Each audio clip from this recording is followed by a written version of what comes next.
বাংলায় আমার সর্ষে ইলিশ, চিংড়ি কচিলাও, বাংলা পার্শে মাছকে ধুয়ে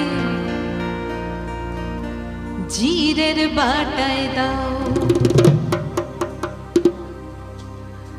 বাংলায় আমার সর্ষে ইলিশ, চিংড়ি কচিলাও,